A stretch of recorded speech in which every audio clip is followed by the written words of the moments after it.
noches, profesora. En esta oportunidad vamos a hablar sobre un análisis de las propuestas del candidato Manuel Loaiza y el candidato Pedro Gómez.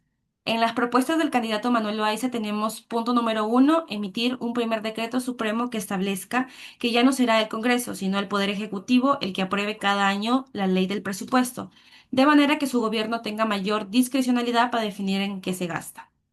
Permitir que el Poder Ejecutivo apruebe el presupuesto sin intervención del Congreso sería inconstitucional y antidemocrático.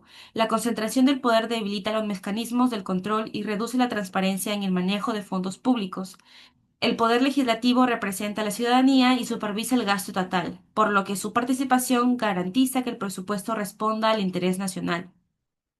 Por su parte, el Poder Ejecutivo cumple un rol técnico, diseña la política fiscal y ejecuta el presupuesto, pero dentro de los límites fijados por el Congreso, finalmente el Poder Judicial garantiza el respeto al marco legal y puede intervenir ante vulneraciones en el proceso presupuestario. En Venezuela, bajo los gobiernos de Hugo Chávez y su sucesor Nicolás Maduro, el Poder Ejecutivo ha concentrado crecientemente el control sobre el proceso presupuestario.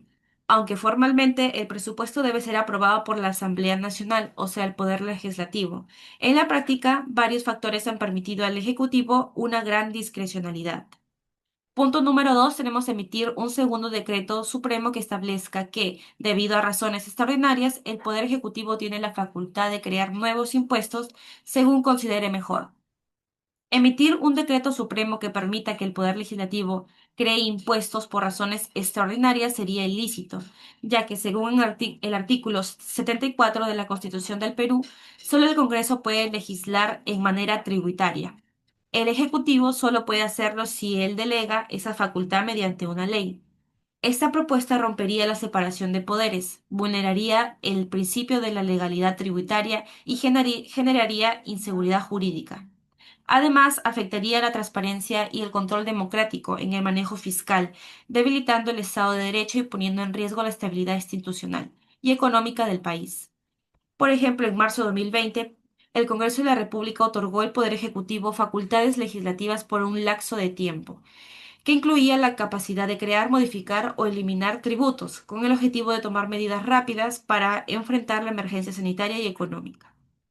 Propuesta 3. Quitarle competencia a los gobiernos regionales y locales. Esta propuesta busca descentralizar la toma de decisiones sobre obras públicas en el gobierno central, quitando funciones a los gobiernos regionales y locales. Sin embargo, contradice la Constitución del Perú, artículos 188 al 191, y la Ley de Bases de la Descentralización, la Ley número 27.783, que promueven una gestión pública cercana a las necesidades de cada territorio.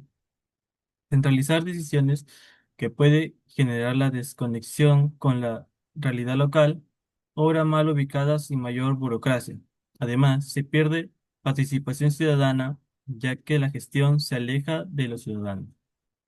Algunas consecuencias pueden ser decisiones alejadas de la realidad local, retrasos en las obras por trámites centralizados y menor participación de la población.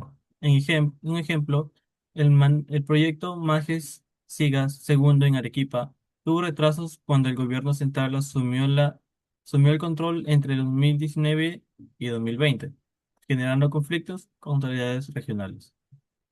La propuesta del candidato Pedro Gómez.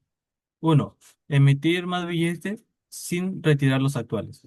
La propuesta busca aumentar la cantidad de dinero para dinamizar la economía. Sin embargo, va en contra del funcionamiento del Banco Central de Reserva de Perú, que debe garantizar la estabilidad monetaria. Emitir dinero sin respaldo genera inflación y desconfianza en la moneda. Eso reduce el poder adquisitivo, afecta el ahorro y puede provocar fuga de capital.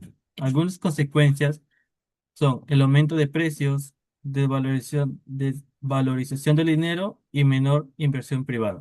Un ejemplo puede ser durante el gobierno, reg- re- el primer gobierno de Alan García en 1985 y 1990 se aplicó esa medida y la inflación alcanzó el 7,649% en 1990.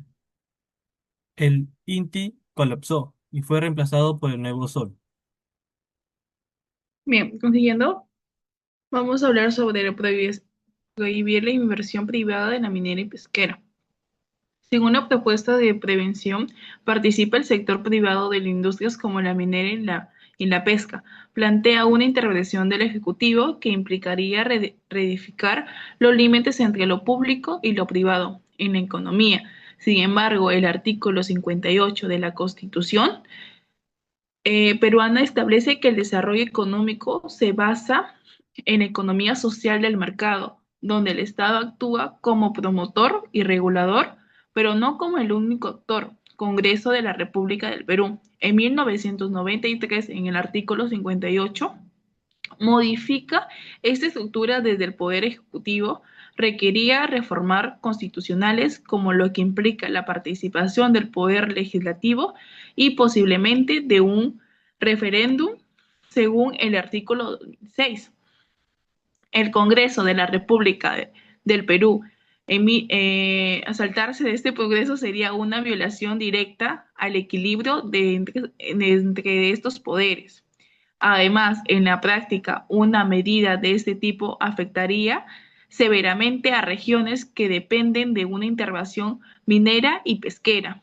En Cajamarca, por ejemplo, la minera ha sido fuente de empleo y de ingresos para los gobiernos locales, permitiendo la construcción de escuelas y centros de salud. Establece estas empresas por gestión estatal centralizada no solo retrasaría proyectos, sino que aumentaría el riesgo de ineficiencia y corrupción, como se vio en décadas pasadas cuando empresas públicas operaban sin competencia ni fiscalización efectiva.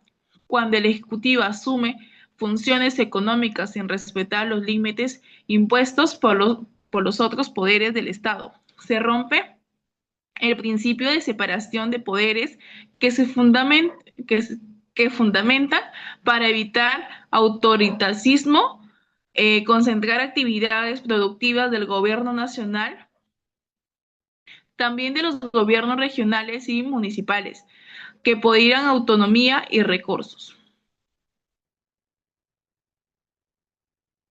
2. Controlar los precios de los alimentos desde el Ministerio de Economía. La propuesta de que un equipo del Ministerio de Economía fije los precios de los alimentos también plantea un problema de fondo. El Ejecutivo estaría asumiendo funciones regulatorias extremas sin el respaldo técnico ni legal necesario y sin contar con el marco normativo aprobado por el Congreso. La fijación de precios en sí no está prohibida, pero debe aplicarse solo en contextos excepcionales, con sustento técnico y de manera temporal. De lo contrario, puede vulnerarse el derecho a la libre competencia, también protegido por la Constitución. Congreso de la República del Perú, 1993, artículo 61. Desde el punto de vista económico, ya se ha comprobado que los controles de precios suelen provocar el efecto contrario al deseado. Durante el primer gobierno de Alan García, cuando se intentó fijar el precio de productos básicos como el arroz y el pan, los mercados se desabastecieron y surgió una economía informal paralela, donde los productos se vendían muy caros. Estos escenarios terminan afectando más a las familias de bajos ingresos, justamente quienes pretenden proteger. Además, una intervención tan directa del Ejecutivo en el funcionamiento del mercado requeriría el acompañamiento y fiscalización del Congreso, así como evaluaciones constantes del Banco Central de Reserva, que tiene el mandato constitucional de preservar la estabilidad económica y evitar la inflación. Congreso de la República del Perú, 1993, artículo 84. Ignorar estas instituciones sería actuar al margen del sistema democrático. Gracias.